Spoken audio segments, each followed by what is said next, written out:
Tanıtabilirsin timsahı bana. Timsah dünyadaki en güçlü süs hayvanıdır. Endişeleriyle var böyle donuk bir şekilde avcısını bekler arkadaşlar. Suyun içinde göllerini kapattırıp kendini böyle bir hale sokar suyun içine ve ağlarını daha hızlı yakalar. Bununla herkese belirtmiş oluyor.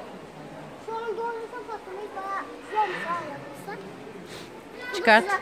Çıkart ceketini.